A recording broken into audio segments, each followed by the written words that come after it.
What's good, people? It's your man DL Saint. It's Friday. It's a great day. I want to keep it light because my Cincinnati Bengals will be playing in Tennessee tomorrow. Once we handle them boys, we're going all the way to LA. I'm trying to tell you, it's been a long time coming. We ain't won a playoff game since 1991. So for me, this is all icing on the cake.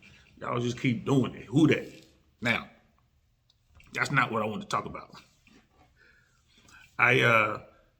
You may or may not know out there that I am retired, but I am a stand-up comedian. I love comedy. Have a great time performing. I love making people laugh. It's just one of the greatest things you can do as a person is go out and bring joy to other people. I ain't gonna lie to you. It's great. It's horrible when it goes bad, when they don't laugh. I've been there too, trust me. But when you do have a good routine, it's nothing like it. And I'm sitting here on YouTube and I stumbled on Abbott and Costello's Who's on First routine. First off, I just believe that Abbott and Costello is the best comedic duo ever. That's my humble opinion. These men were master at their craft. Absolute masters. And I watched a bit. I've watched a few versions of the bit today. And I still laugh.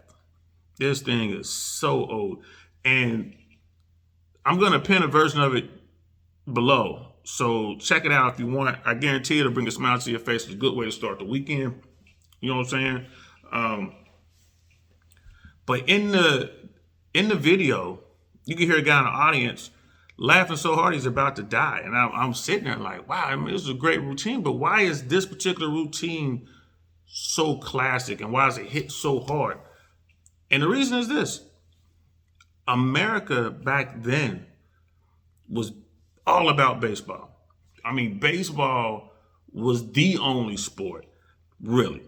I mean, yeah, there was hockey and there was football and there was basketball, but baseball in America in the 40s like was insane. Really up until probably the 80s.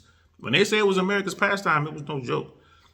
In fact, baseball was so prevalent within our culture that during the Second World War, it could get you killed or keep you alive. And, what do you mean by that, Uncle Saint? Well, during World War II, in the European theater, the Germans looked like Americans. Take the uniforms off, you wouldn't know who was who until someone spoke. And if you have a German who was fluent in English, you may not even hear an accent. So that could be very detrimental in a combat environment. And the United States military during wartime uses challenging passwords that they disseminate to all the troops daily. It changes every day.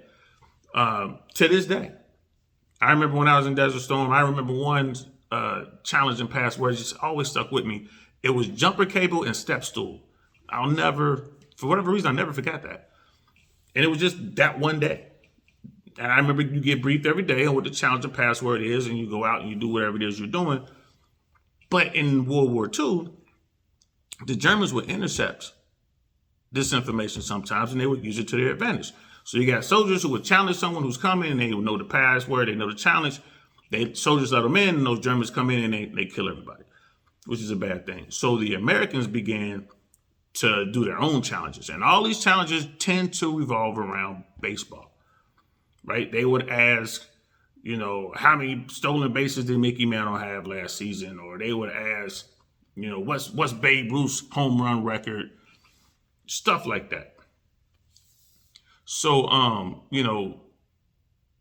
many hits did Lou Gehrig have in the Game 2 of the World Series in 1990 or 1941 or whatever? And if you didn't know the answer, you would be shot on the spot, right? Or in some cases, if you knew the answer, they would let you live because of whatever situation you may be in. Like, no, someone's accusing you of being a spy. Like, no, I'm not a spy. And you knew this information, that could actually keep you alive. So that's how the relationship between American baseball and American people, where it was just that tight. So there was no gap in between. So watching the video of who's on first, the whole routine revolves. It's a play on words, and it revolves around names of the baseball players and their positions. And the people in the audience are just eating this thing up. They just love it. And the reason is all Americans knew baseball, even the women. They knew all the positions. They knew how it worked. These guys were super celebrities. So to hear, when you hear the routine and you hear the play on words, that's where it comes from. I mean, it's a funny routine. These guys had it down. Like you can go watch as many versions as you want. The routine didn't vary. They had it locked in, which is another great thing. Like every single word, every beat. So much respect for those two. So that's all I wanted to talk about today.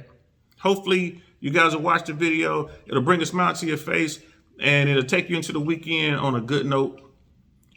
So yeah, that's that. It's your man DL Saint. I'll talk to y'all later.